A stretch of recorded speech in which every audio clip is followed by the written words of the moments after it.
Ladies and gentlemen, welcome to the Hotdog Hour. Are you listening with headphones? Take them out. Full blast, full volume. Take them out. What, are you scared? What, is everyone on the bus going to think you're weird? You're on a bus. You already failed. Why are you on that bus? What happened to lead you there? Did you not ask that girl out? Did you not take the job? Did you not stand on your own 2 feet and say what you had to say when you had to say it? Life is all about risk. It's about taking risk. It's about understanding risk. One choice, one risk can make or break you. Good, bad, or ugly. And that's what I want to examine today. What is risk? Why do we take risks? We all know we're going to die. Why don't we take more? I took a bus here today too. But I hope that through my risk taking, maybe I can change that one day. I'll still be on a bus, but maybe it'll have a bathroom and more legroom. We're going to talk about risk today. So take out those headphones and let's get started.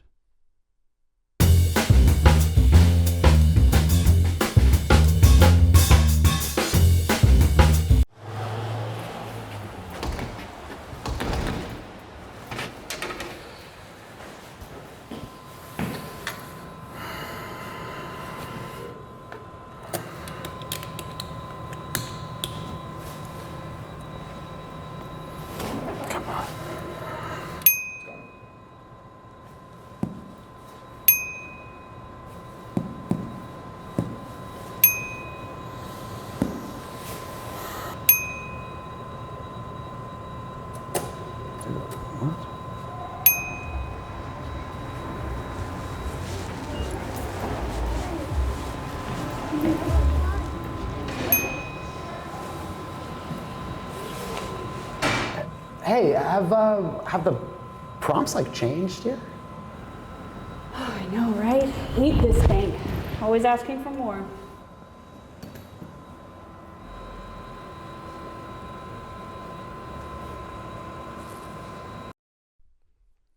Ladies and gentlemen, I have 2 people with me today that are risk takers. Risk takers. Not respectable. Like me, they practice an unsustainable art in a dense urban area. But what they do have is heart. My first guest today, you may recognize him, okay? You may recognize him from the internet, Pornhub. Or you may recognize him from an even more explicit show, the Hotdog Hour. He's been a previous guest. He's a good friend. He's a risk taker. Sean Reilly. Thank you so much. I didn't know who that was going to be. I didn't know either. I keep you guessing. Here, could be me still. And that is part of the risk. No one knows what's going to happen, okay? You really built the suspense really well. Well, what can I say? That was good. Don't be afraid to clap, by the way. Great. Oh, thank you. Great. Well, it's great Bunch to of be here. dickheads. No, I'm elated to be here. It's a wonderful studio. There's been upgrades. Your risks have paid off. There's been upgrades. We've been risking a lot. It hasn't paid off. It's been plunging me into debt. But that's all going to change, okay? Because here with us today, folks, is the man who's going to change my life. He better. He better. He's got connections. He's got doors. I don't know if they're open, but he's got them. He is a man of integrity, of high character. A man with a checkered past, some risks. This man has a mustache, and that's all you need to know. Archie O'Dell! Wow, thank you. Wow. So happy to be here. Yes, we're all happy that you guys are here. Yeah. Guys, tell us a little bit. Archie is the man steering the ship for Half Moon Brooklyn, okay? For those of you listening, for those of you too fucking lazy to watch it visually, you can thank old Arch for that, okay? Golden Arches, that's what I'm going to start calling them.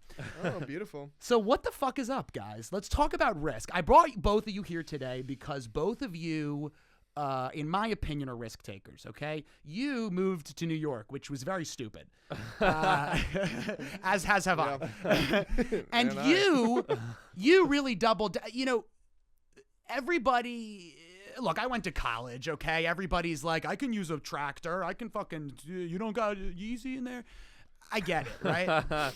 I get it. Was it about being blue collar? Yeah, like a farmer? About being blue collar? No, I'm saying everybody pretends that they're doing some stupid art thing, but you are really fucking. You're steering the ship for the station. You're coordinating shows for all these other DJs and artists and talk people, and hopefully not a lot of people like me. But so what I basically get started with was, what was a risk that you took? I'm going to tell you what your risk was, and why.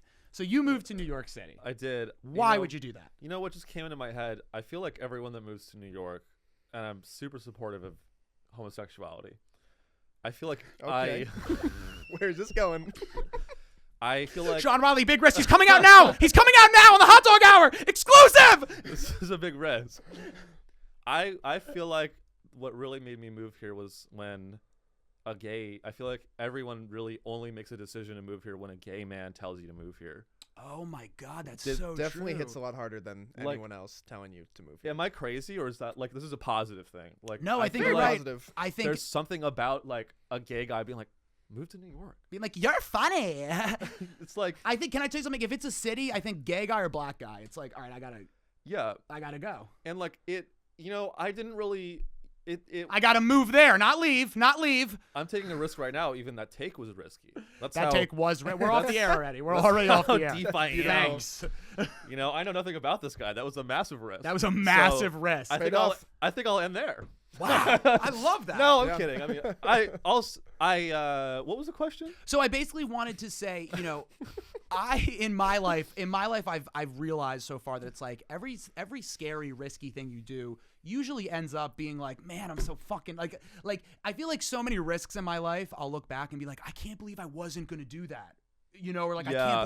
I can't believe I wasn't gonna do that. That I did that and now I'm here. You know what I mean? Like, so I'm curious if you've been here for how long now? About 7 months. Wow. 7 big fresh. 7 months. I'm a fresh boy. So what are your thoughts? Are you regretting it yet? Are there things that make you upset but still make you appreciate the risk? That's kind of what I want to know. I mean, I think it's What are you talking? I'm just checking. He's like, fuck, yo, I'm gone.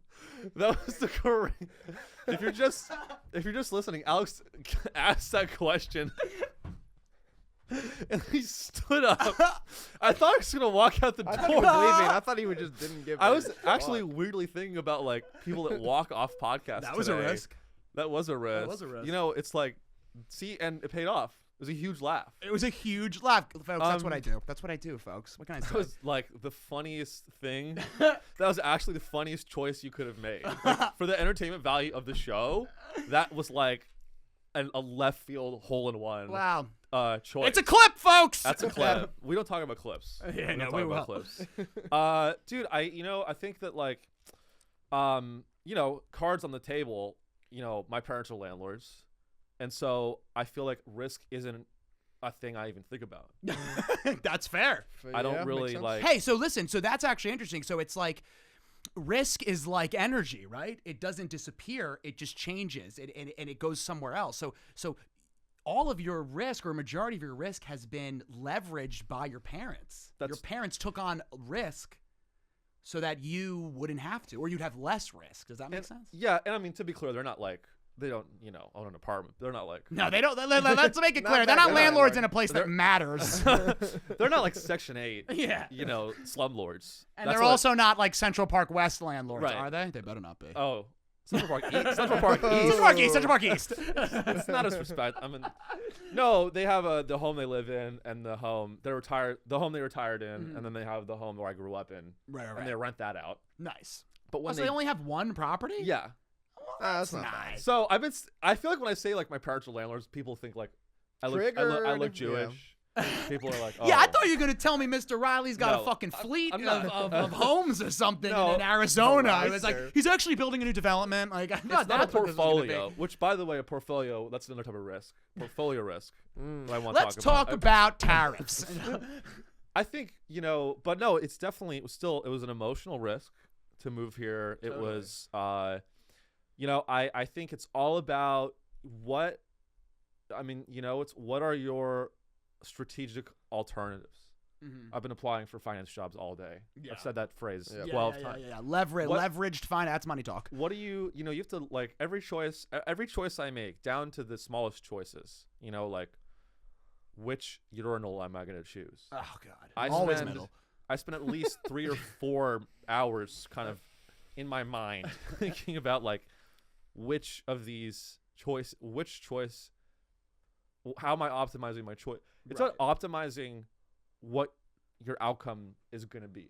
Every decision I make, such as a urinal, runs through some sort of risk analysis. Right. I PDF it, send it to someone else. And if you're doing that, even if you don't know it, every choice you make, you're unconsciously analyzing the risk of that choice. Yeah. Yeah, you really are. Even if you everything. don't. And I feel like that's maybe where a lot of, like, subconscious stress comes from. I always wonder, I'm like, do you think that, I always think, like, I'm like, your brain knows more than you think, right? Like, or your conscious mind, like, your brain knows more than your conscious mind, like, is aware of or, like, thinks about. Cause, like, you know what I mean? Like, sometimes, like, when you just can't sleep, you're like, why can't I sleep? And then you're like, oh yeah, I'm anxious. Yeah. Like, sometimes you, like, I feel like it's like your physical body and your subconscious is, like, never on the same page as your, like you do something, you're like, and then your subconscious is like, oh my God. I almost feel like most of it is unconscious.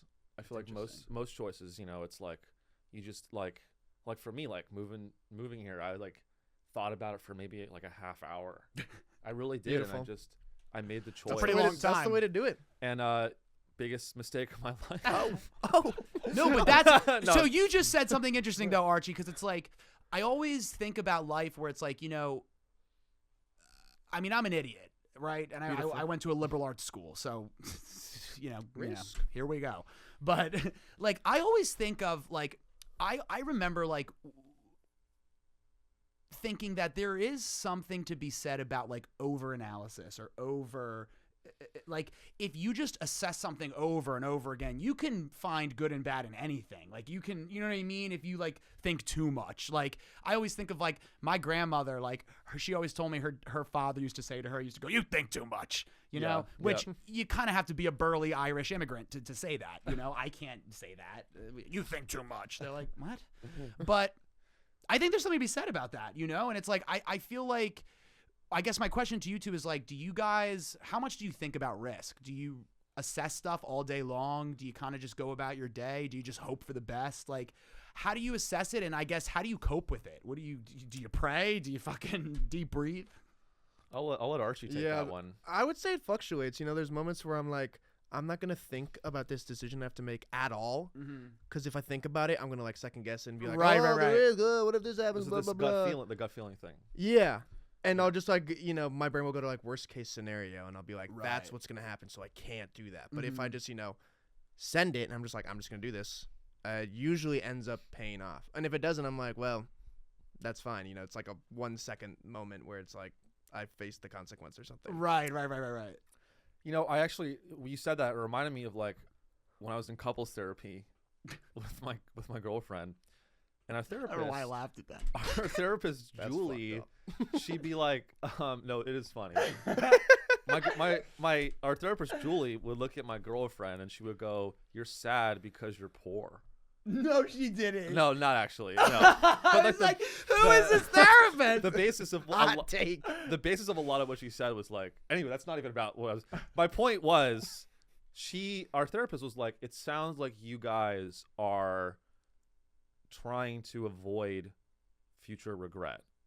And a lot of the dynamic of your relationship is making choices and trying to decide on agreements or establish an agreement or whatever, choices in our lives that make it so that we're like avoiding future regret. And I feel like that's a really big theme when it comes to like how you think about risk, how people think about risk. Yeah. And it's like, I think it's a bad way to live. You can't, Oh, for sure. You can't like, I think it's terrible. That's the way, that's the real path to suffering, is like thinking about like, will I regret this in the future? Yeah, I mean, dude, if you think about any part of life, it's a fucking disaster. I mean, it's a mess. You can't think about anything for more than 3 seconds or you'll get fucked up. Yeah, dude, if you just think about, do me a favor, everyone at home, think about the void. No. But that is interesting. And, you know, the most interesting part about that is that usually therapists are fucking idiots. Yeah, I know. I mean, usually therapists are girls that I knew that went to Westchester University that I drank excessively with in a basement. And then they'll tell me, I'm going to be a therapist. And I'm like, wow, we are fucked. Yeah, and trying to think of a hip hop. See, you took a risk. Travis you took Scott, a risk. Travis Scott is playing. See, now you know what happened? See, now here's the problem. You just went well outside of your purview there. That was a risk. I did. And it's okay, because that's why I don't try to. Yeah, I don't try to be cool. Here's a because question. if I do, it's a disaster. You can't. Here's a question for both of you. Why? Fuck, I forgot the question. Another risk. Another risk. Oh, is regret a choice? Oh, I think like stewing on it is like, I think it's normal to have regret, but like really like feeling it and like, I don't know, focusing on it, that just doesn't work at all. It's not helpful for anyone. I agree with that. I think, yeah, it's like like there are universal truths that exist. Like, you get sad, you get angry, you get whatever. Or like if someone betrays you, that sucks, and like you know, whatever. It definitely sucks. Yeah. But like, I do think you're right, because I always think about that, where I'm like, it's crazy how you can reframe things. Like, it's like, you know how you can reframe anything to not be your fault?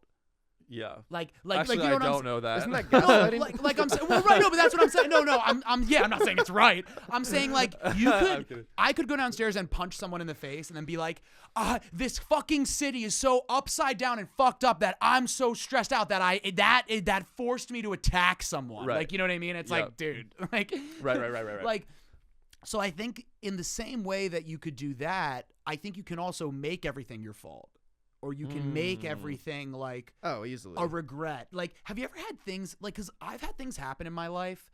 Like, okay, I remember like I've had things happen in my life where I'll be like, I'll almost like think that I'll be like, you should be upset at this. Like, does that make sense? Right. Like at yourself or someone, or like a situation, or what? Like as a situation, like, okay, like, hey, shout out PJ at Comedy Village. He we're fucking naming cut me names? from the fucking. Cut me from his. I'm not at Comedy Village anymore. We could call him And right I now. Let's get him on the horn. No, Call look, it's him on all this love. Hey, M&M phone. listen, it's all love. Listen, hey, baby, you're running a business. I get it. Hey, I'm not. Listen, it is what it is. So what I'm trying to say is, scumbag. Let's move on. So what I'm trying to say is, like, when he cut me, I was like, fuck, dude. Do you know like, the story? You're saying cut or caught? You have to explain the Cut. story to Archie. Oh, I thought he Nothing. doing The something long and crazy. short of it is, I used to perform at this club called Comedy Village, and I don't anymore. And it wasn't my decision. So when it first happened, I was like, fuck, dude. I like, thought you were in there. Sucks. Like, I thought you were in there. I thought I was in there, dude. I was bending over every night for the guy. No. So I was upset. I was like, man, fuck, dude, this sucks. And I was like, am I like a shitty comic? Like, am I not a good dude? Like, am I not doing the job well? Whatever. And I was getting upset, but then part of me was like, after like an hour passed, I was like, I feel like I'm upset because I feel like I need to keep being upset. Like, instead of just, I feel like my mind or my subconscious was telling me like, hey, you know what? We got to just move forward, and we're back in it now. Now we're back at square one with the risk is, hey, you took a risk. You go somewhere. You put yourself out there. Sometimes it doesn't work out, you know? And listen, all jokes aside, it's like, it's not his fault. It's not anybody's fault. You know, like, sometimes it just doesn't work out. That's the risk you took. And even though it failed, you can at least frame it to say, I'm really happy I took the risk, right? I'm glad that I tried. I'm glad that I at least did it. Now I'm not going to sit there and go, man, I never tried it. What if I could have done it? Or what if I this and that, you know? And then it kind of, I think that's what gives you the gas to then turn back around and go, you know what? Let's take a risk again. Like you know what I mean? It's like you would think, because that's human nature. Like you get knocked down, logically you'd be like, well, I shouldn't get back up again. I'll get knocked down again. But you're like, nah, fuck it. We're gonna like the keep song. risking That's why they it. say it so many times. Literally, they just keep saying it. I do want to point this out. You know, we're all relatively young. I think that biases our conversation a lot. For I sure. think if you Definitely. get someone in here that's like 68 Yeah. and ask him about regret, I think We're he's not have gonna a- leave for a while. Might be a long night. I think we're like, did you have a dream when you were 22? Yeah. He's gonna be like, Oh, that's gonna be an interesting one. Through his addled body. and then Cheryl and I didn't use a condom, and now I'm here. Now we're working mortgage-backed securities, and it's like, so there is. I think we're biased certainly by our youth. Yeah. No, I do think that too. But that's interesting also. So it's like, so what does that say about risk then? Is risk fleeting? I think Like, it's is it a easier to fleeting- take risk when you're younger because you have less Definitely. like, I don't know. I have like less going for me right now than maybe I would later in life. There's not much I can fuck up. Like, exactly. There's less to be lost. There's not don't much sell that could yourself go short. further wrong. Hey, you don't know who's listening to this. Don't sell That's yourself true. short. That's true. I take it all back. We have a lot going. I love everything. All of I us have a lot going for us. You're No. sitting next to an M&M For phone. sure. Yeah, we're sitting next to an M&M phone that's not plugged in. No, but I do know what you mean. It's like, what so then now I guess you get to your next question, which is like, does that mean when you're young, take every risk? Because that's also risky. So it's like, Yeah. how do you? There's a risk in not taking risk. Like there's a risk in a risk in being like, I'm only gonna take some risks, and like the other risks, I'll leave those. Like I won't do that risk, but that risk isn't risky. Like it's funny how you can kind of.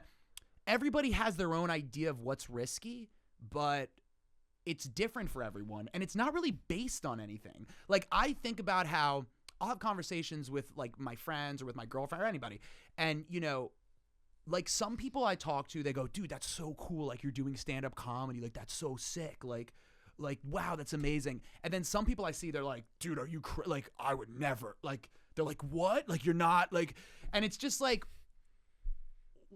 we're all in our first life, or if we've lived before, we don't remember it. So it's like, where am I pulling this from? Why do I just feel differently than someone else? Or vice versa. I see people who skydive and I'm like, you fucking moron. Like, you know what I mean? Why is that? Where do you think that comes from? Like, do you think that that's just a subconscious thing? Do you think that's passed on from your parents? I feel like it's a little bit of both. I'm a hippie, so I do believe in things like past lives. And I also believe in, you know, your lineage, like your parents and your parents' parents. I believe in them passing down traits. Like some people are just fearless, some people are funny, some people are whatever. Like, so what do you think it is? Do you think you're scheming on something? What do you think it is, Mr. Reilly? I mean, look, Alex, everything is sex. What I'm telling you is a so well universal truth. Except for sex. Sex is about power. You know who said that? Robert California. Robert California. Yeah, that sounded familiar. Mr. California. No, you know, I actually thought of a story that I think might be relevant. This is about regret and risk. And this is actually, it doesn't sting anymore, but this did sting for a while for me. But now I've kind of come to terms with it. You know Marilyn Manson? No, I'm kind of joking. So I was I think I was in college interning at a stupid finance company. Hey, it's not Called- stupid. Called it was like a BlackRock competitor. Yeah, it was called like Fin Company, Yeah, Fincom or Fin- something. It's like Finn, it was Enron. Look at the Yeah. name. Everything's Fin something. And I was doing that, and at the same time, I was running a satire website, like The Onion, Nice. except it was on like based on my college mascot, which is the Mustang. So Cal Poly? Yeah. Nice. Yeah. Wow. My mom went there. Small world. Yeah. Wow. That's epic. Wow. That's cute. First try. Now that was a risk. Yeah. This is like a country club. My Cal mom went there. Poly. Yeah. It's a state school, for the record. It's a state school. It's the only California state school that doesn't call itself a state school. That's how you know there's an ego there. There's an insecurity. Nice. I digress. Insecure colleges are the best. I though. love it. Oh, 'Cause you wow. get the best degrees. Cornell. Are they insecure? They're an Ivy League, but I'm like really stupid. I don't know. Oh, I thought Cornell's like. Let me put whoa. you. Actually, no. Didn't Andy from The Office go to Cornell? Yeah, that's right. That's right. Yeah, fuck A lot of that. Office references. A lot of Office. Wow. references. So, to make a long story short, I started a satire website called The Insane Mustang, which I love. I still love the name, The Insane Mustang. Is it live? That is. No, I bought it's gone. It's gone. I sent this is a kind of a crazy story. I was like, I took a risk. I was 19 or 20, and I added the CEO of Funny or Die on LinkedIn. He accepted the invitation. Nice. Wow. I sent him The Insane Mustang, and he got back to me, and he said, "There's some good stuff in here. Let's have a phone call." Get out. So Whoa. I set up a phone call with the then CEO of Funny or Die. I was a 19-year-old kid. I set it up during the internship work hours. I bailed on a call that I was supposed to take for the finance internship. Took this call with the CEO of Funny or Die, and at the end of the call, it went well. And he said, "Well, like, look, Sean, we're looking for interns. What are you doing in the spring?" Let's go, baby. And I said, "I already have something lined up in finance." No. Click. What? Yes, that's what I did. Oh. Because I was torn between Wall Street and comedy. And I look back on that moment, and that stung for years. Holy shit! The That- fight between Wall Street and Main Street never ends. And I like emailed them back, and I didn't realize, didn't know what Funny or Die was. I didn't know it was Will Ferrell and fucking Between Two Ferns. Yeah. Yeah. And I look back at that, and then I was like, Wall Street's full of psychopaths. I want to go into comedy. It's always comedy, but The fun And- psychopaths. right. Yeah. Right. And anyway, to be honest, the fun psychopaths are on Wall Street. I know. And I was like zigzagging, and but for years after that, I was like, fuck, I can't believe I pissed that away. Yeah. It was like right there. Yeah, dude. I mean, and then I think about where would I be now had I taken the internship? Who would I have met? Mm-hmm. What would I have been involved in? You know what I mean? But dude, again, So that you don't know though, because that I think the ultimate we all have risk, stories like that, and I Oh, think for the sure. ultimate risk is you betting on yourself and trying to be a performer. Like, as in, Funny or Die could have worked out, but you could have met people and they could have said, "You don't want to be a comic. You want to be a writer. Right. You're a writer. You're not a comic." Then you may not have ever. Then you could be like those guys who everybody hates, who they write for late night and they make $140K a year writing Right. jokes, and they're like, "I'm unhappy." and they do spots at the cellar. Right, and then they're like, "But this isn't enough." Yeah. So it's interesting how that works. It's like, what do you still regret it? Not anymore. But for years, Does Funny or Die still make stuff? Do they? they went bankrupt. They went bankrupt. Yeah. Well, it's because they didn't have you. No, I would have bankrupted them sooner. But no, also that company's retarded. Yeah. They raised $30 million for a comedy website. Why'd they do fun That's- seed I didn't know they raised that funding much for money. I didn't know it was that serious. No, they Yeah. raised tens of millions of dollars, and they were basically doing indie YouTube content, and they raised tens of millions of dollars. Right, they had to get They had no millions of reason- dollars to just do what Kyle Mooney was doing Yeah. years earlier. Yeah. Yes, Like, yes. Good On his neighbor own, yeah. stuff. But that's something. But now I look back on it, and I'm like, that's a risk. Well, I took a risk to hit the guy up, which I'm proud of, and now I used to regret it, but now I'm like, well, I was young, and at the time, you can't know the future. Yeah. And that's why I don't regret anything anymore. Mhm. Yet. We'll see if Yet. that changes. But For now. at least right now, I'm like, well, looking back on that, I was a person who I literally was on the fence. Mm-hmm. If I'm being honest with myself, I was leaning towards finance at the time. So I made the choice that I thought was right for me at the time. And that's all you can do in the present. Yeah, and that's all Or you else can do. you're going to get fucked and be like, oh, well. And then you'll be stagnant. You'll never do anything. Exactly, You'll yeah. never. Yeah, and I think that's the ultimate. That's the balance you got to strike, because we all know, I'm sure, people who take a lot of risks, Oh, and yeah. it does not always go well. But I'm sure we also know people who are like hermits and don't do anything. And it every time I see, every year I get older, I meet, or not meet, but I talk to my friends that maybe don't do as much shit, and people, that breeds a lot of frustration too, and You don't want to be that guy. taking risks and failing is certainly frustrating. But life is so weird and poetic where there is an odd fulfillment, even if you fail at a risk. You know what I mean? Like, even when you, even as simple as, like, when you do a new joke and you're scared, even if it doesn't go super well, you're still like, I'm fucking glad I did it, though. Like, I'm glad I did that new joke. You know what I mean? Or you're like, Yeah. I'm glad versus, like, just getting off stage and going, I fucking still haven't done it. Like, fuck. It's that thing of like feeling the what if. Yes. That shit eats at me so much. So much so that a lot of times I'll just be like, I'm just gonna like do this thing, even if it like is not gonna play out right. That's interesting. Right. So it's like, it's funny where it's like the what if is almost worse than failing. Oh, for sure. The what if is worse because at least you know. Yeah. Like, at least I'm curious if you, Archie, running the radio station, have ever had, do you ever have, like, content that people send you that you're unsure if it should go up or like, do you deal signing with you that was a the lot? biggest Well, I was going to mistake. say, because we've said some crazy, we don't say crazy shit, but like we've said some stuff that's funny, which sometimes can be a crime. But no, but I mean, no, but I'm saying we're not like hateful or anything, but we say some stuff sometimes that, if someone doesn't have a good sense of humor, they'll be like, what?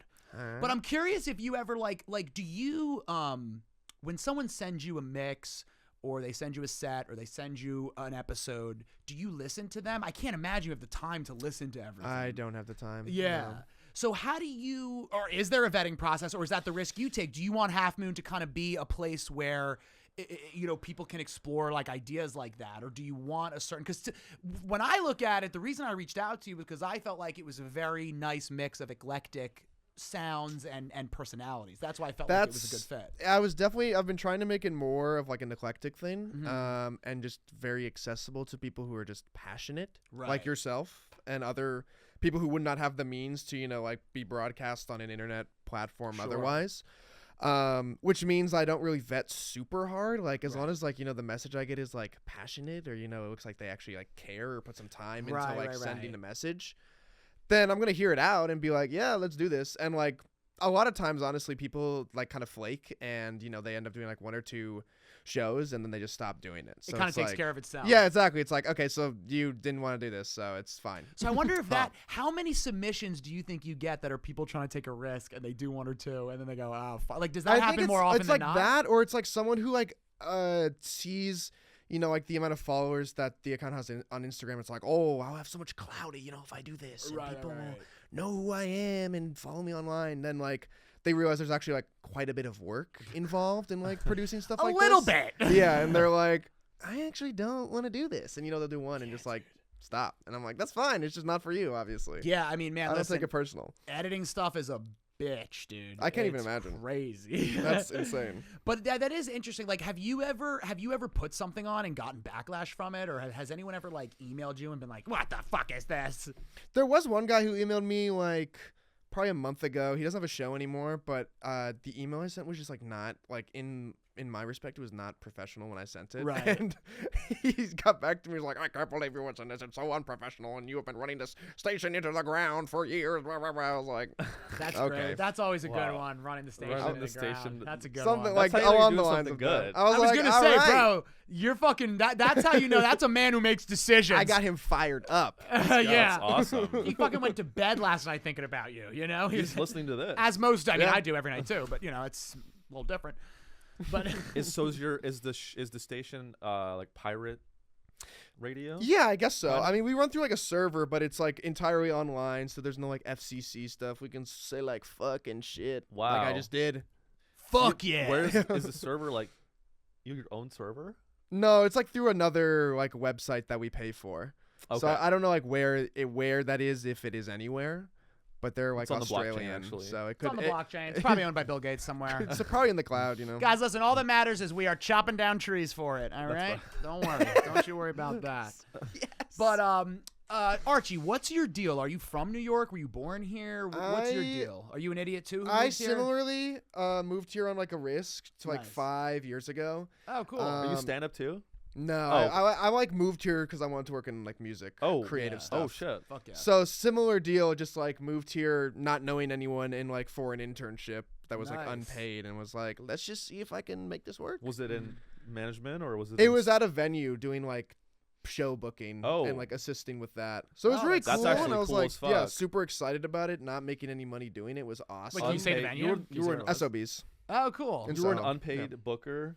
I was like, Wow. I wasn't booking anyone to start. I was like researching, I guess, and then like Sure. assisting with things. I hate this industry.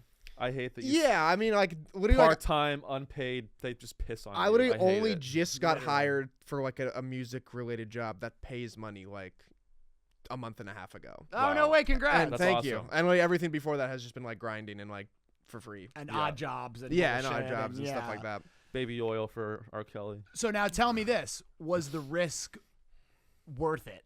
Oh, for sure. Fuck yeah. I think there was definitely a trying time when like I moved here right before COVID happened. I moved here And- in April of 2019. Yeah, That's October brutal. 2019 for So me. we Bro. got a few So many good things months. were clicking, shit was moving. I was like about to get hired at this venue, and then boom, like everything shut down. I'm working at a grocery store, so I can't actually quit. They like Right. they like won't let you because they can't hire anyone from after that. That sounds like a Gristides employment. A what? A Gristides or D'Agostino's. Those are two. Aren't they supermarkets? I don't know. Ignore it. That was a risk. That was heard of some, either that of was some those. New Jersey shit. Yeah, but Gotta those are some see eccentric ass names.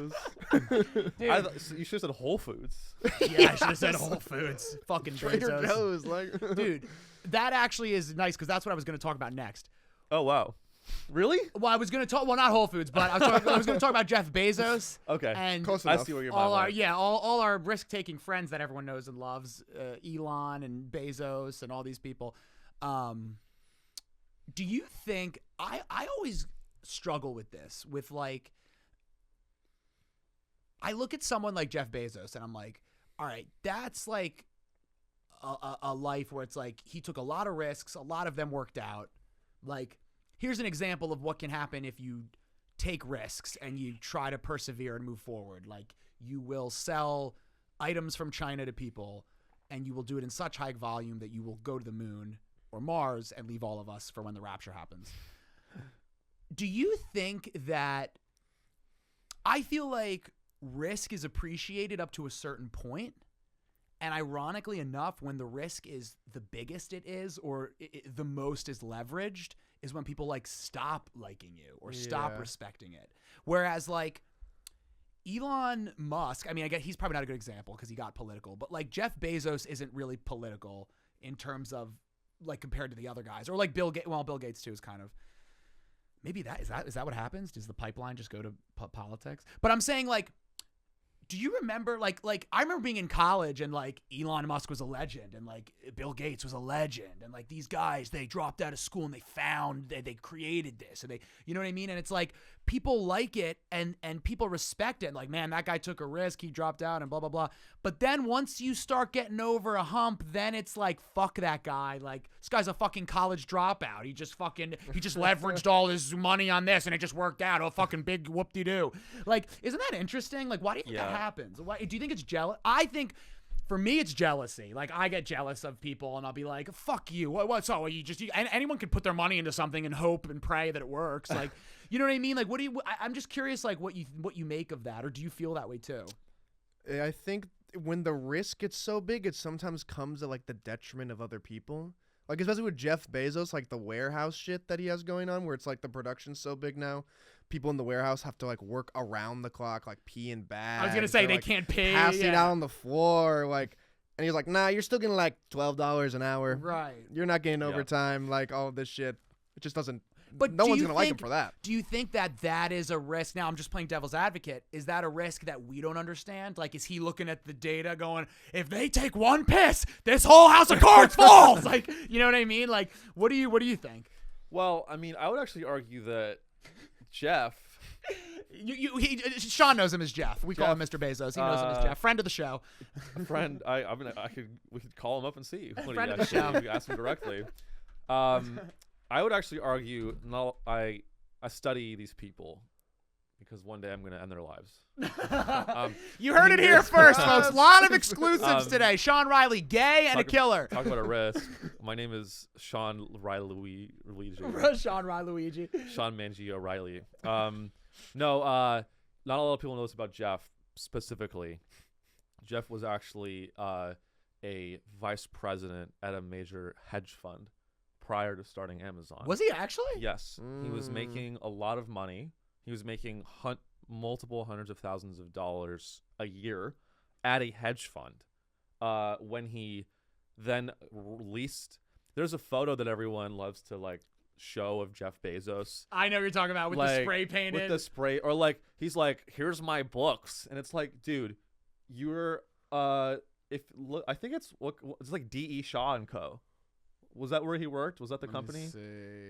Look for like D.E. Shaw. He left jobs at D.E. Shaw. I don't believe this. So people think Jeff Bezos was like a Steve Jobs. Wait a minute. He was a hedge fund manager. Bezos became D.E. Shaw's 4th senior vice president by age 30. He was an SVP. Fuck you, Bezos, you clown. And but the genius of I'm glad you're bald, you fuck. He's actually, I think, one of the most sinister of all of the He really is Lex Luthor, dude. Holy shit. He's because fully embraced that. He actually, in a lot of ways, is more sinister than Elon, because he actually was successfully propagandized the public into thinking that he is, like, I thought everyone thinks that. Everyone thinks Jeff Bezos is one of these guys who started with nothing. Boom. He was SVP at D.E. Shaw & Co., which is like It's like Brown Harris Stevens. It's like Blackstone. It's like Goldman Sachs. He was like a Goldman Sachs guy, raised a bunch of capital for the business, and tested the market. I don't think he's ever taken a risk in his life.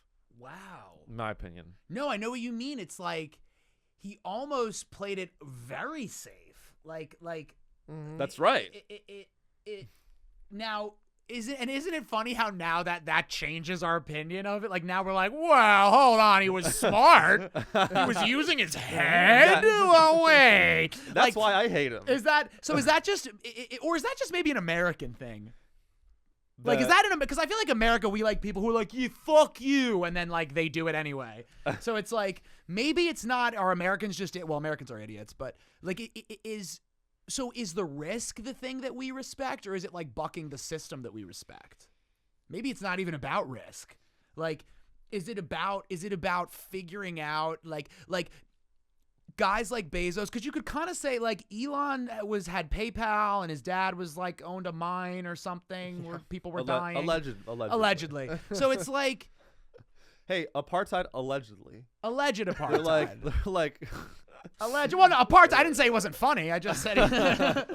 But like, so do we respect risk, or do we just respect people? Because I guess you can't say we respect people who do it their own way, because Bezos did it his own way, and we're calling him an idiot.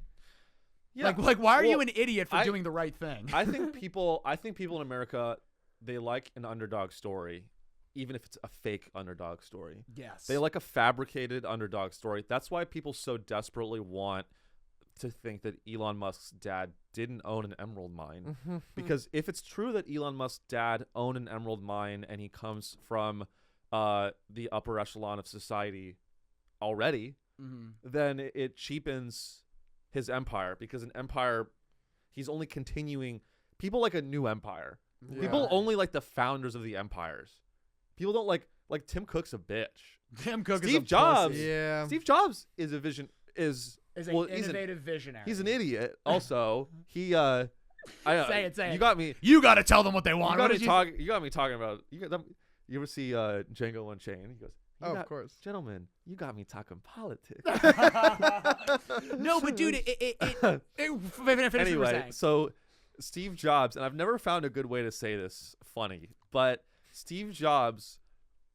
People say he thought of the iPhone. He did not think of the iPhone. Let me tell you why. What? Steve Jobs, when he got that guy got fired from Pixar. Yeah, Joe Ivy or whatever. Who the fuck? Whatever. Who's the shit? Who cares? He didn't take enough rest. We don't remember his name. Don. I don't know. Steve Jobs got a rare form of pancreatic cancer. At the end of his life, he was diagnosed with one of the only forms of pancreatic cancer that was actually curable at the time. Most of pancreatic cancer is a death sentence. Yeah. He got a rare form that was actually curable. One of the richest men in the world could have gotten the best care in the richest whole and world. Connected, dude. And connected. He could have gotten a team of doctors working on him. Yeah. But what he did is he did a juice cleanse. That's a risk. By He the way. literally just Did it listened work? to like his Pilates instructor. Yeah. He That's went- insane. He went to a psychic that said cancer is a mindset, Yeah. right? Cancer's a And mindset. and then he died.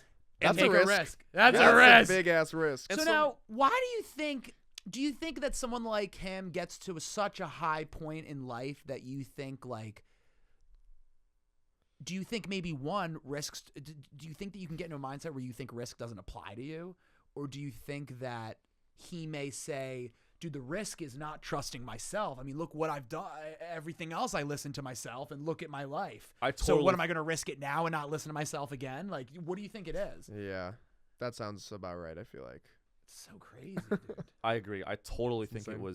it is an ego thing. Yeah. I think he thinks you get to a point where you just that kind of power is unimaginable. You Yeah. think you're God, and then you're on your deathbed. Yeah, he probably thought it was untouchable. He's like, yeah, I'll just drink this juice. I'll be fine. So like, I'll make an app. Get fucked, pussy. Okay, fuck. But Steve who? Idiot. It's Tim Cook's world now. Who, by the way, he's cooking Apple, bro. You know That is very interesting what you alive said forever. about the founders. We love the founders. We hate it's like we hate Nepo babies. It is. Tim True. Cook's a yeah. That's exactly. actually that's a really You good way of putting know? it. Like we love Leonardo DiCaprio. Whenever he has a kid, we're going to be like, you fucking dweeb. Yeah. Shut up. Or Bronny James. Bronny James, dude. I'm better than him at basketball. Bronny He's already James better than one-on-one. LeBron, bro. Oh my god. I'll say it. I've been stealing jokes. Can I steal a joke if I say I'm I'd going to love steal to. it? I don't And write I any material. credit the guy. myself. No. So I hate being inside baseball like this. I was at Tim Dillon's birthday party. It was cool. shit. I don't want to fly. I'm sorry. I hate Let doing. me just call him right now. He's I don't- outside. I hate like reality show comedy. I don't want to like. It's okay. But this is one of the funniest things I've ever said. It's actually not. It was Ray Kump, his friend. I love this is Ray his Kump. joke. I love Ray Kump. Please don't clip this because I don't want him to see it. Yeah, it's fine. But this is just for if you're listening to the whole episode, hopefully. But Ray comes to the funniest thing at his party. I had never met him before. I go up to him, and the first thing he says to me at the party is he goes, I'm like, how you doing? I'm Sean. He goes, you know Bronny James? I go, yeah. He goes, he shot himself. What? I go, what? He goes, he couldn't handle the pressure. He shot himself like a few hours ago. Oh my god. Isn't that that's like the Why is that funny? That's the genius of that man. That's anyway. I don't want to be a guy that just repeats other people's That's jokes. so funny. But like I had to. Bronny James. He goes, And it's also like in his voice, like. oh, it's so funny. Oh I Well, was it's like, even better that you I like, will just never be met that him. funny. That's Yeah, and he so doesn't know the first funny, thing he says off dude. rip. Yeah, he's never met me. He's like, So "Yeah, Bronny James." That's what fucking makes it funny. so good. That's what makes it so fucking brilliant. It's so Talk funny. about a risk, bro. It was so. Talk about a risk. I suffocated for 10 minutes. It was like he's like he shot himself. And it just like it's so flat. It's like, yeah, you know, Bronny So James. stern. Yeah. He shot himself. It's so funny. I was like, why is that so funny? Like, Dude. fuck. I'm so jealous of that. No, I'm but dude, so- can I tell you something? That's actually true because a lot of times, like, comedy's funny because what's funny off stage is not funny on stage, and vice versa. Like, Yeah. you can go on stage and tell a funny story and it bombs. Or you can sit with someone and be like, dude, have you seen like so-and-so's joke about this? And he says, and then this happened. And everyone's like, like, what? I always like am fascinated by comedy is something that you can really overanalyze, especially as someone who performs it or writes it. Like, Oh yeah. and yeah. Big time. it's so funny that every time I am going to go up, I'm in my head and analyzing what I'm going to say and figuring out what I'm going to do. And it'll go fine. And all the days that I don't, it like goes so swimmingly. And I'm not saying like don't prepare. That's not what I'm saying. What I'm saying is like I think that there's a certain type of energy that you can give off where you can show, not tell, that you're not afraid of risk. And for some reason, like accepting risk makes other people more comfortable around you. Does that make sense? Like I think if you go up on stage, like the crazy thing that I love about comedy is like you go up on stage, no one knows you. No one knows your personality or who you are and stuff or what you've been through or blah, blah, blah. But they can tell in a second if you're like phoning it in, or if you're nervous, or if you're, or on the flip side, how many times have you seen a comedian and you're laughing and you say to someone like, "Oh my God, he doesn't give a fuck," like, you know what I mean? And that's why it's funny, Right? Like, why? I guess maybe is it like an evolutionary thing? Is it like, you know, we don't really hunt hyenas anymore, so it's like, hey, if that guy's talking in front of a room, he's got something. You know what I mean? Like. You know what I think it is? I think it's flow state. Something that Bronny James has never had. I think it's flow state. Well, Light his ass up. the blood out of his brain was flow state. But that was, the way the bullet flowed through the skull. He shouldn't be in the NBA. Yeah, I've never even heard of. No, that's I've never ultimate heard of nipple, LeBron. baby. What was his name? I'll let you take that one, Archie. Yeah, here's what I'm gonna say. Right, we take risks like all the time. What do you think that, like, when you think of your life, you don't think, I'm going to take risks. Like, I'm going to take a risk today. So when do you almost really don't have time to think about risks except in the moment. So can this be a learned behavior, or do you think, I mean, obviously some people are just risk takers and stuff, but like, do you think there's any value in assessing a risk, or do you think it, like, you kind of just have to trust your gut and just kind of go for it? Like, does that make, like... Makes sense. I think the more you take, the easier it gets. I moved here and I was like wildly insecure, and I had just come out of like a codependent relationship and like literally could not really talk or be comfortable around anyone but like this person. Damn. And then I got dumped and I was like, I need to leave. This was before I moved here. And then once I came here, you know, it's like you really only, like, New York is one of those cities where it's like the experience is only made so much by like how much you put into it. Oh, he just doesn't give a fuck. So it's like the more you put in, the more you're gonna get out. So I just kind of found that, like, you know, continue to take risks and I don't know, like, put myself out there, meet new people, get more comfortable being myself and like being weird and wild and fun was just like paying off more than like thinking about what would happen if I if I did that, you know, just like sitting there like ruminating on that forever and ever and like thinking of all the different possibilities, but like actually just going for it. But it pays off way more. That's dope as fuck, man. Yeah, dude, that's really happy to hear. And it's funny because I wouldn't see you as someone who is like codependent like that at all. I know, that's why it's crazy. Yeah. You know, you said something that's interesting where it risk kind of is a vicious cycle where it's like risk creates change, but change creates risk. Like something changed in your life and then you were like, fuck it. Like, isn't it interesting how, like, we've all had those instances where, like, something changes or something, it's like everybody has their breaking point where something happens and then, you know, it's like you either, life is funny because it's like you either take the risk and then generate the change, or sometimes it's like, I don't know, there's been instances in my life where it's like I feel like the universe is like, all right, time to do something, you know, and then they'll create change and then you'll be like, fuck it. I don't know. Like, right. Like, cause like I have had moments of my life where like I could pinpoint the moment. Like I'm just like staring off into space and I'll be like, oh my God, it makes sense. Like I'll just do it. Like, you know what I mean? Like, what do you think that is? I don't mean to get too ethereal. Well, no, I do. I'm a hippie. I don't care. Do you think that I believe in like the muse and I believe in the universe and I believe that risk, I believe that change or whatever it is, because I don't know what to call it, but we've all felt it, whatever it is that boils up inside of you that just forces you to take a risk, I think that's the universe trying to talk to you and push you in the direction that you're telling it, right? Like you tell the universe what you want and then you keep working for it and then hopefully it works out, right? Like we're going up on stage every night. Right. We're trying to make this something. I'm trying to make a career out of this, like, which is absurd. Yeah. But every time, because everybody in comedy says this, they're like, every time you're about to give up, it throws you a bone. And it's like it knows. Like, you know what I mean? It's like the universe knows. Like, and I'm sure it's happened to you with the radio station or with, you know what I mean? Or like do you guys, I guess my question is, do you guys believe in that? Do you believe in the universe or God or whatever you want to call it? Or do you think that do you just think we're out here and we're doing it ourselves? Like, what do you think? You know, I mean, the example, were you also thinking of Hitler's Germany?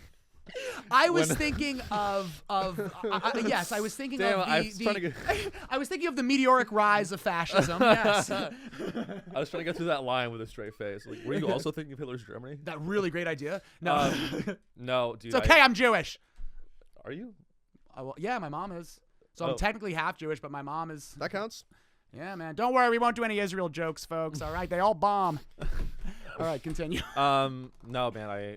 I think the moment you are deciding to quit, it pulls you in. Right. I feel like every time you're like, that's it, like, you're checked out. It's almost like I feel like there's been like many moments in my life, not just with comedy, but just different ventures. Yeah, that's what I'm saying. Anything. I mean, it's anything. It's like there is a weird, but it's like I feel like, is it really the universe telling you, or is that your subconscious looking for that thing to make you not quit? Right, like the red car. Like now we're all gonna see a red car when we're on our way home tonight because I Right. just said it. Right, like it's like, is that the universe or is that just now you're more aware? Like, I'd like to believe that it's something bigger than us. I don't know if that's just for comfort or maybe that's to comfort all the risks you take. That you feel like there's like a big sky daddy that's like holding you in his hands. Dude, I almost feel like that. I almost feel like the more atheistic you become, it almost becomes like you believe in God again. Well, atheism's a religion. Totally. I mean, atheism, because if you really didn't believe in God, then someone who believed in God, you wouldn't care because you'd be like, I don't care. Yeah. Like if you tell an atheist like, yeah, no, God's real, they're like, no, he's not. It's like, aha, you care. It is. Aha, so you might believe it. That was me. I was like a militant atheist. Really? Oh yeah, I was like, Christians are retards. Like I kind of know what you mean. I wasn't necessarily an atheist. I don't know what I believed. I still kind of don't. Like that's why I say to people, like I say God, the universe, whatever you want to call it. Like I believe in something because I feel like life is just too poetic to just be chaos theory. You know what I mean? Like that's happened to me and that's happened in just life. Like, when you see something like, when something happens to like a person and you're like, like how did that fucking work out? Like, yeah. So to me, I'm just like, it's like Hitchhiker's Guide to the Galaxy where they say the answer is everything in front of us, right? Like you're searching for things. The answer's here. The answer is that like we're three electric meat bags that are talking to each other with language. Right. And like we just met you now and like we're becoming friends and we're talking about stuff and it's like what question are you going to ask the universe? Like the answer is this. It's everything here. There's a desk here. This is made of the same thing I'm made of. It's crazy. And it's like I think of that, the way I take that in is like, dude, everything's here. So it's like the question is like the risk you're going to take, right? The question is like, can I do stand up? Like the question is like, are you crazy enough to be like, maybe I could fucking do it. Like maybe I can fucking do it. It's like people who are successful are just people who are fucking insane enough to fucking think they can do it and stubborn enough to just keep going. You know what I mean? Like, thank God I'm just Italian. I'm stubborn as fuck. You know what I mean? I just keep going. Like, I guess it's not even a question. I don't even know where I was going with that, but That was well put. Yeah, no, that's true. So what do you guys like? What's a risk what's a risk that you're working on right now? You working on any good risks? I just keep going back to portfolio risk. I keep going back to like, I'm looking at some German debt. I'm looking at some Argentinian bonds. Yeah, I'm looking at a few different. Every time you get that fucking smirk, I just I love it. There's lots. Risk is actually, there's a lot of different. Risk has so many definitions. Tell me. Portfolio risk, again, ethnic. And we're off the air. No, can I tell you something? That's actually. You say go on. I No, actually. I don't know. No, I like what you're saying because that's no. That is fascinating because all the different ethnicities. No, I'm kidding. No, but what you did say before was fascinating because it's like risk exists for everyone, but it's not the same for anyone. Like everyone has a different stake and different skin in the game and different like. Yeah, I almost feel like it's not real. Yeah, like it's like risk is so malleable that like, can you, I guess bringing it back to what you said in the beginning, like, do you have the agency to change it or to reframe it? Because you do. So it's like you and I, our risk is like, oh fuck, dude, I might tank my life doing this. Like, you know what I mean? Versus like a guy at D.E. Shaw who used to be Bezos's boss, their risk was like, oh man, I hope the fucking call on this, on this fucking Nvidia stock fucking is fulfilled or something. Right. You know what I mean? Like, and it's like, are we even playing the same game? You know, actually, I think it's about like desire. I think that's what we haven't touched on yet. It's like risk. That's the driver for it's risk. Risk reward. Yeah. That's the other side of risk is reward. So, yeah, there's almost like, you know, if you choose, I think if you decide what you want, then it's not a risk. Like if you're going towards something that you want, that's how the risk disappears. I think. Whereas if it's like you don't, and that's, I think people end up with regret when they don't know what they want. Right. And you don't take the time. And how do you figure out what you want? You take the risks on things. Because that's how it works, right? Like that's how, like, I feel like the classic one is like everyone like dating. Like they're like, you should date people because then you can understand who you are and the type of person that you work with, right? And that's a risk because dating, it doesn't suck, but like you're probably gonna get dumped, right? I mean, more often than not, like hopefully it only happens once you get married, and then you know what I mean. So it's like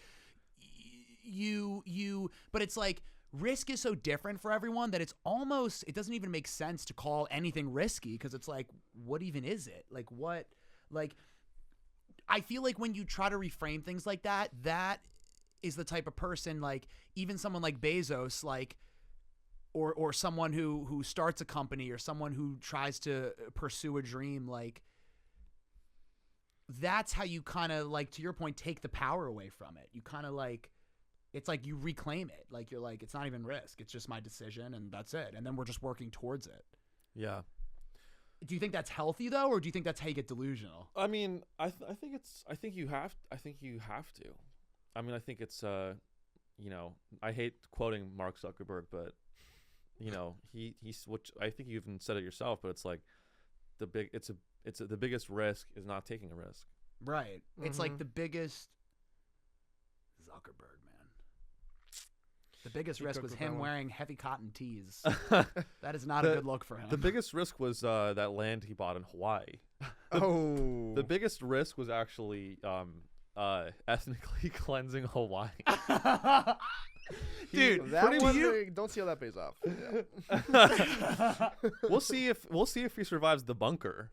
You know, in the bunker. And talk about risk. I feel like all of these rich people are building bunkers for something, and I'm like, what is gonna happen, bro?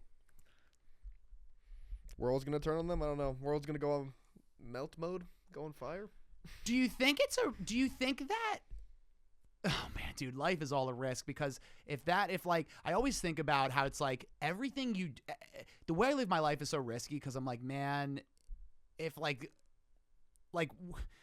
we're going to die and somebody's right. The atheists are right or the Christians are right or the Jews are right or the Muslims, someone's right. We'll see. And it's like, we're all just taking this huge risk. Like, can you imagine if just like one of them is right and that one God is up there just like, you fucking gonna suck.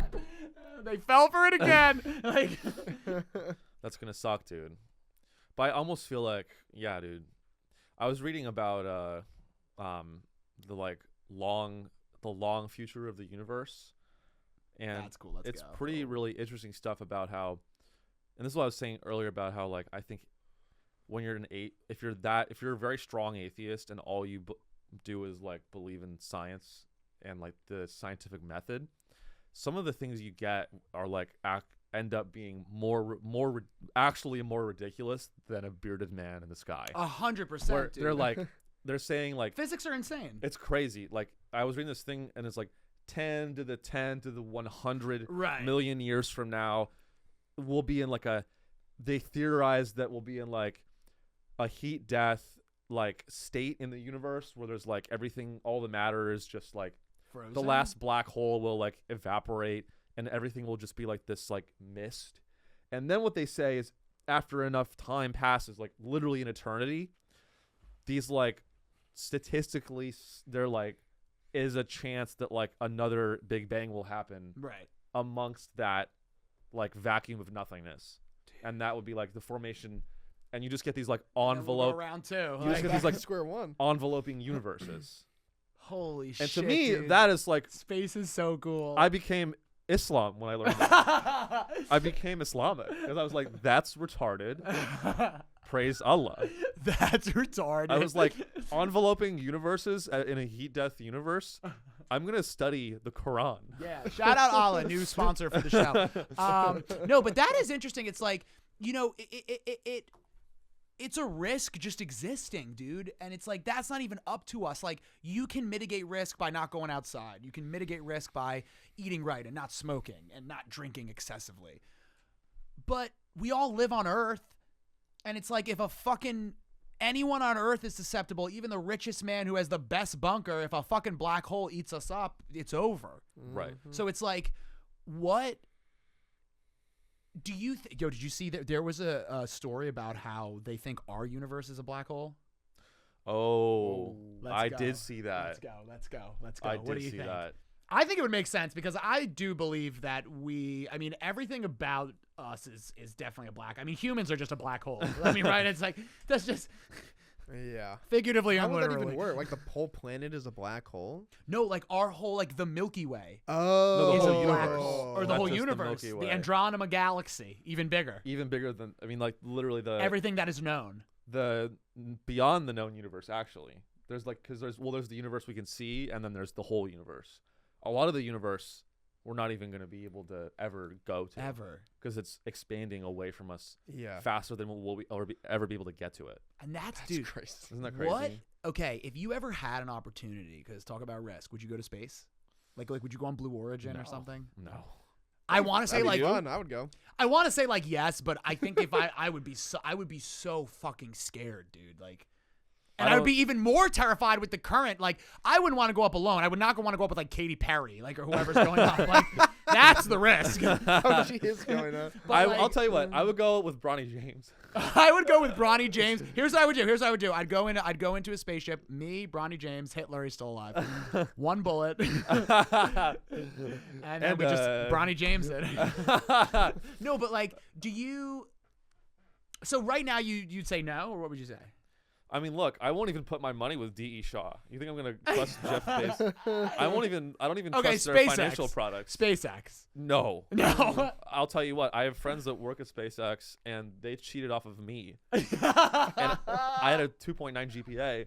They work at SpaceX. They are. Everyone in the space industry is so arrogant. Yeah. They think that they're these like valiant, like they think that they're the next Christopher Columbus. And it's actually They're explorers. ironically Yes. true because Yeah. you are projecting, It's the final frontier. colonialism. You think you're going somewhere new, and you're actually working towards a genocide. In the Do you grand think scheme that of aliens exist? Are we going to genocide aliens? If we find them, we probably will. Do you We think we are- already found them? things. We already have. Oh yeah, Do I you guess think we they're at already Area have. 51? Yeah. Oh, I thought you were talking about Venezuelans. Yeah, they're actually right outside in Times Square at an open air drug market. No. That's a crazy. Now you got me talking space, dude. Let's talk space, dude. I love space. Dude, I'm like obsessed have you heard with of the space. Fermi paradox? Tell me. The Fermi paradox. I don't know if that's what it's called or something else, but it's basically this thought experiment where you have a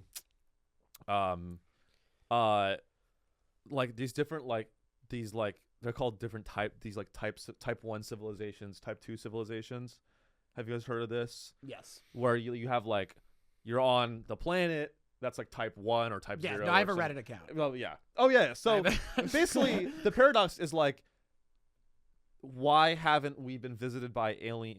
The universe Right. is old enough to the point where our civilization is advancing so quickly. Someone else had to have done it already. Yeah. Exactly. Theoretically, there would have been another Earth-like planet in our, general area. Well, because now you're back to like statistics, where it's just like it's just a numbers game. At some point, it's been billions of years. Like someone, you would think somewhere else has to have done this. There should be a Star galactic Wars. civilization already, and it's like, well, why? Statistically, that should exist. Well, then why haven't we observed it? That's the paradox. Or that's the paradox. I don't know. I mean, I have no idea, dude. Can I tell you what I think? Yeah. I think that Is it Bronny James 3? I believe the aliens are waiting for Bronny James to kill himself so they can come down as the sacrifice. No, this is what I actually think. I think that we are not alone. I think that aliens exist. I think that we are probably still very primitive.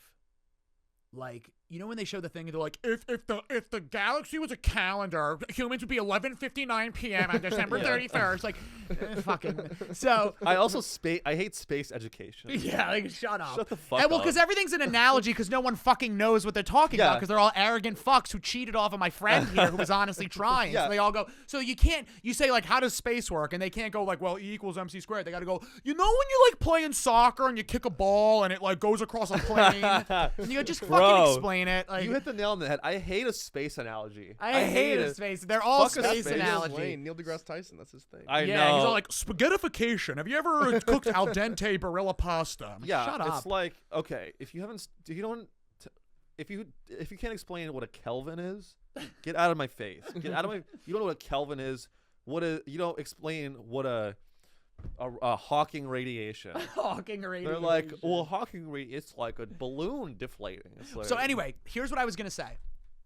I think that we are still a very primitive people, right? Like, we kill each other all the time. Like we kill each other. We kill other humans over like trivial things, like what you believe in, and where, like, you live here and I live here, so fuck you, Right. Like very like rudimentary, kind of like elementary things. We like, still podcast. You know what I mean? Yeah, exactly. We still podcast. I mean, this is fucking, guys, it's over. We're here now. I just started this. It's been over for like 4 years. Anyway. So I think that I believe in other advanced civilizations, and I think they view us as a risk. I think they don't come here. Just like you don't go to East Harlem, okay? Just like you don't go to the East Harlem of the universe. Yes, we are the East Harlem of the universe, okay? That's what I'm trying to say. We have beautiful architecture, but just go there during the day, That's why all the UFOs that visit at night, they are out of here, bro. Because they came for the day and they're like, it's getting dark. But I do believe that. I think it's obtuse to believe that we are the only thing out there. You know what I mean? Like, how can we be? Maybe it's me trying to believe in something. I guess wouldn't it be so disappointing? There has to be more. There has to be I more, feel like there has to be. I'm in the same boat as you. And it's like, dude, it has to get better than this. Like, because we're still, like, we're so ill-equipped for the world, like humans. Like, we need jackets, and we need food, and we need this, and we need to socialize, and we need to, like, it's like, there's got to be a better version of us, right? Like, there's got to be, like, you know what I mean? A more optimized version. Like that's why I'm an artist. So I hate, like, AI and artificial intelligence, and it freaks me out. But every time I then go to the store and some dude is like at the register, he's like, okay.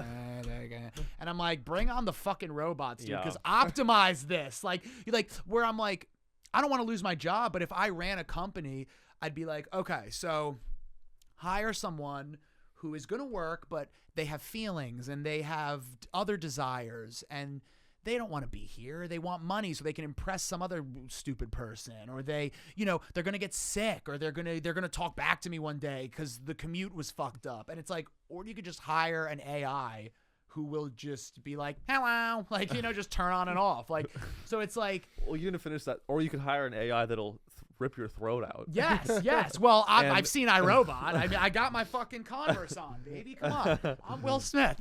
But, like, do you think that sometimes I feel like, dude, are we creating the optimized life form? Not human, but are we creating an optimized humanoid? We may not even know it with AI. It's a huge risk creating AI. It could pay off magnificently. I mean, we could revolutionize the world. It could and will be like the Industrial Revolution, probably. I mean, it's going to like, when AI is like in full swing, which I don't think is going to happen for another 15 years, probably, like in terms of like every business has it and every manufacturing has it and every, like maybe 10, maybe probably not 15, but like, are we, is it possible to over optimize, remove all risk, and now it's like, where do you go from here? It's almost like the thing that makes humans interesting is that they take risks and that they sometimes, I go to work every day, but today I'm not. I'm not going to fucking do it. You know what I mean? Like, that's what all this is. Like, the reason anything happens and the reason anything moves forward is because people take risks, right? So it's like, are we going to, my theory is that we'll perfect society, almost like create some like utopia, which who wants that? But I'm saying like create a situation where there's no need for risk and now we're just hanging out, I guess. And it's like, where does that go? Because that, to me, is risky, right? Because it's like, then people are going to start to get, fucking shut up, because everyone's going to be like, well, if everyone could just do what they wanted and have the time to do what COVID happened and everyone just baked bread and then they all got racist. So it's like, it didn't work. Like we need, we're human beings. We need risk. We need shit to do. We need shit to get us angry, to propel us to do something, to make change. Right? Like, I don't know. That's how I feel. So that's like, I feel like the risk of AI isn't about losing jobs and about losing it's about losing humanity. It's about losing the fucking, what I feel like is the one thing we have over everybody else. You know what I mean? Like a platypus doesn't take a risk like we do. That's why that motherfucker is still making dams or whatever the fuck they do. Stupid duck beaver hybrid. And we're out here fucking bipedal running around, right? I mean, that's fucking, am I wrong? You're right. I mean, you talk about utopias, and I've been to Canada. I'm not interested. I've been to Canada. Well, they're not interested in us anymore either. No. I went to Canada. I've been to Canada a handful of times. Every time more disappointing than the last. Canada is a country of. Are you Canadian? Okay. Go off. Canada, go off. I was gonna go off either way for the record. Yeah, of course. We'll take a but risk. Canada is like what you described. It's a utopia where. Have you been to Vancouver? I mean, Vancouver is. Oh my God, I've heard been it's one crazy. time. Yeah. It's like, it's a beautiful. Very nice. Almost no homeless people or crime. People are miserable. I'm like, I walk around, there's like, people are like, they're just like zombies. Yeah. Like I was like, my girlfriend's friends were showing me around Vancouver, and I was like, so let me get this straight. If I break my leg, even if I'm not a citizen, they'll just fix my leg for free? And they were like, yeah. And I was like, get me the fuck out of here. Get me to D.E. Shaw. I was like, get me back to D.E. Shaw, where only the rich get health care. Because this is fucked. No, dude. I don't know, man. I mean, I don't know if AI... What do you think, Archie? You think AI is going to bring us into utopia? Ooh. I think there's some that could definitely be very beneficial to us and some that might just burn the world down. I don't know. I don't know like too much about it. Yeah. But everyone's like, oh, if you use ChatGPT, every time you put in a prompt, it uses like 25 gallons of water. Yeah, the rainforest is destroyed again. Yeah, I was they like, keep replanting it and destroying it. Who's doing this math where they're counting the water after every sentence? So I don't know how much truth there is to all of it, but I feel like, No, I mean, listen, I what you said is interesting because Canada reminded me of that. And it's like risk builds character, right? Like risk, like. That's right. I think that the reason that people love or hate America, the reason that we're notable and the reason that people care about us and talk about America and want to visit is because, like, bro, we're fucking cowboys, bro. Like, we were the guys, we were drunk rebels who didn't want to pay taxes. Right. Who said, fuck this, we're out. Like, you know what I mean? Like, that's like, can you imagine, like, the fucking stranglehold that, like, Britain had on the world? Like, and for you to just be like, nah, I'm good. How about Right. fuck you? Like, I mean, Yeah. you're an insane person. And look what they built. They built this beautiful land where Luigi Mangione can kill someone, and we can see it in 4K. We can see it, and not only can he do that, but he becomes the hero. Yes. That would never happen in Canada. It's like, that's powerful. like I just think that like it's like you can't. I think it's just a human instinct. It's like you can't help it but appreciate someone who takes risks, and it's like I think that's why it's like all the like stuff right now, like Canada's like boycotting. Like if you look on like if I've been on Instagram and I'll get like ads that'll be like visit like whatever, and like people will be commenting like Canadians be like fuck America, like fuck you guys, and I'm like it's so funny because I'm like even when people hate us, they still fucking have to. And I'm not even talking about like politics. I'm just saying like I believe the ethos of this country is like just fucking do it, you know, Yeah. just fucking go for fuck Yeah. it, fucking just do it. Like, and other places obviously are free and, you know, democratic, Canada and the UK and whatever, like, but nothing feels like America. Like in America, it's just like, it's weird if you're not taking a risk. It almost feels like, you know what I mean? It's like, you're almost shunned for not doing it, Yeah. which is good and bad. I mean, it's bad because we have some wild boys that live here, but it's good because it's like, look at what I mean, dude, New York City could not exist in any other place in the world. You know what I mean? Like it couldn't. That's because true. it's just like this place is so funny because it's like you can't even describe it. Like we're here, like right down the block is like one of the richest men in the world. You know what I mean? Right. And like we're here and in between us are like two homeless guys fighting. Like Yeah. and it's just like this madness is like beautiful, and it only comes from people who are willing to fucking take a risk and see where it goes. I'm actually gonna disagree with you in the total opposite direction. I love how you described America's founding as a bunch of cowboys, Drunk rebels. drunk rebels who said "fuck you" to the British monarchy and went to a new land. I actually think they took no risk at all. I think it was Interesting. I think it was the outer British elite that realized that they could buy an army, and they went to a land where they could they could go. It was like they- semi-established. They basically yeah. were like, okay, we're wealthy and we're getting, but we're the outer elite in the monarchy, and we are getting fucked by the inner elite who want to tax the shit out of us. Well, they looked around. They went, well, we're rich as fuck. Why don't we just buy a bunch of ships and guns and go kill these people that don't have ships and guns? So I actually think it was a very smart strategic move. That's to amazing. They genocide- Bezos it. They They all did. fucking they They're Nepo rode babies. out their time at Yeah. D.E. Shaw. They're Nepo babies. Yeah, That's crazy. Oh my God, America's a Nepo baby of Britain. I think I think kind of so. knew that, but wait, no, that is actually crazy that you, dude. Just it's my like, I don't know. No, but that is funny, and it's like, is that what's happening now? Is the inner circle, right? Is the powers that have been established forever, like in Washington, are they now pushing out the rich elites? Now they're all going to space. Is space the new America? Space There's is the no- new America. There's no laws in space. There's no laws in Yeah. space, just like there were no laws in the 13 colonies. Yeah. Well, there were, but you know. It's pure. So okay. So is Mars gonna? So are we gonna go over? Like, is Mars gonna be like start as Puritan, and then it'll become like, you know what I mean? It'll go through all the different.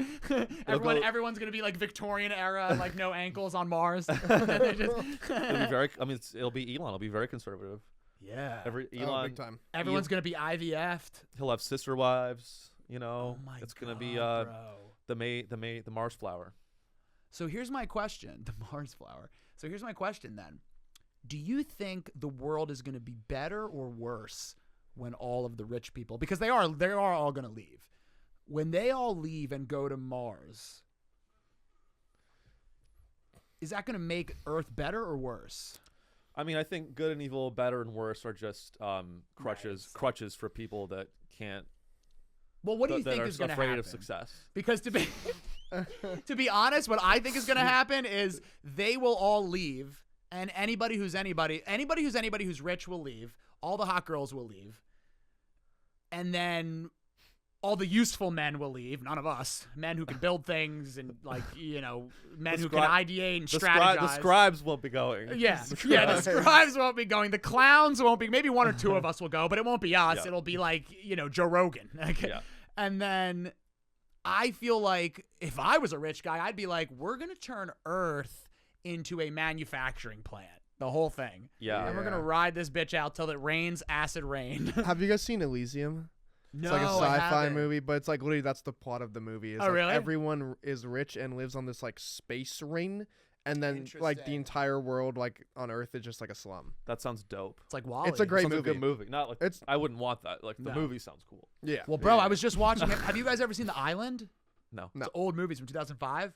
You guys should see it, dude. It's fucking crazy. I won't spoil it for you, but we're like literally doing it now. We're like getting ready to do it. Like, Is it about a rich financier that traffics children from Florida to an island? kind Wildly of? specific, I okay. mean, it's about rich financiers who traffic. Some of them live in Florida and on islands like Little St. James, but other ones talk about a risk, man. Hey, listen, we respect risk takers here now. Dude, That man took risks. that really is the ultimate risk, though, because Child that trafficking. goes to show you. No, not just child trafficking. I'm saying to have the gall to put world leaders into compromising positions and be like, now you're gonna do what I want.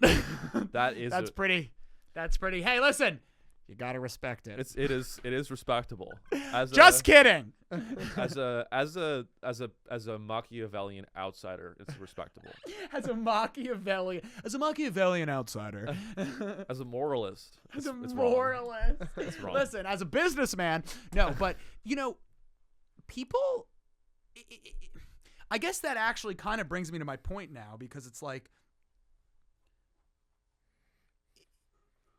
can you become successful without taking risks? Nepo baby. Yeah. I think so. Yeah. I think it depends on your. Depends on your situation. Yeah. Yeah. But for some reason, there's just no glory in. No, Like, then your life isn't is it so funny how boring. there's glory in a risk? There's not glory in like just like working hard and being pragmatic. Like, I know. shouldn't that be what's respected? Like, I think that is. Yeah. because it's not. Because that's what Bezos did. He was like, all right, I'm gonna work here. I'm gonna bank money. It Like, was. Yeah. dude, I'm sure. Listen, he was definitely making good money, but I'm sure he still spent years like not going out and not being able to saying no to things and not going to a party and not being able to, you know what I mean? And it's like now he's bald and jacked, and his wife went under the knife, and you know now they're you know, he's got the they're both in space, like but you know, but like, do you think that people like that, or like people like Bill Gates, people like, do you think that taking risks is an adrenaline shot, like taking drugs or taking like you know how people say, oh, if you're a risk taker then you keep taking more risks?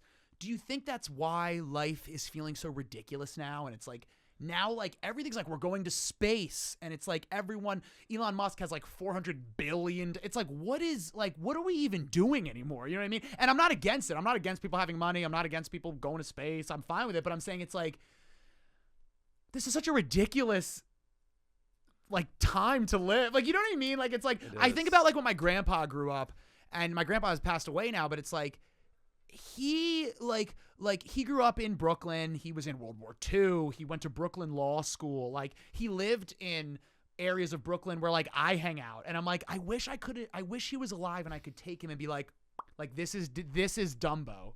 Like, he'd be like, what? Like, you know what I mean? Like what? When is enough enough? It's never enough. Yeah. And that's why we're making AI. That's the unfortunate truth. Especially when you're that uber rich. I feel like it's all subjective. I think that the new world there's always a new world, and for the outer elite, it was America, and this, you know, taming the savages of America. Right. That was how they thought about it, and it's the same emotion, you know, the same emotion of going to space, going to Ocean Gate, going to the Titanic, bottom of the. That's a risk, you know, like it's, you know, I think you either have it or you don't. You either covet risk or you don't. And that's it. That's it. And can I tell you something? It's a risk if you take a risk, and it's a risk if you don't take a risk. It's a risk if you don't subscribe to the Hotdog Hour. It is a risk if you don't subscribe to the Hotdog Hour. Folks, what can I say? This whole conversation was a big risk. Where can they find you? Find me at SeanReillyComedy.com. I'm headlining the Dallas Comedy Club Headlining December 16th. Let's go. 7 months away. Mark your Wait, calendar. what? I was like, wait. That's so far away. What? I don't take risks. I book my shit. No, this is a wonderful conversation. I'm very pleased with it. Yeah, dude, I wish it could be longer. I would love to have you guys back and we could really explore this more. We've got to have a space episode and stuff. Archie, where can they find you? Instagram, dj.fat.frog. That is my thing. I love that. Guys, HalfMoonBK Radio. And HalfMoonBK.com. Thank you to everybody. Thank you for listening. If you liked it, thank you. If you didn't like it, well, that's a risk that we just take. Yeah, fuck you. And here's my risk. Fuck you. How about that, huh? YouTube? Are you mad, YouTube? Please don't take me off, please. I really need this. Go to www.alexlabuti.com. Buy tickets. I'm trying to change my life. Please watch everything. Comment on it. Even if you think I'm a fucking loser, just comment because the algorithm will be like, oh, he's engaging. Do it! Please. Goodbye. Bye. See ya.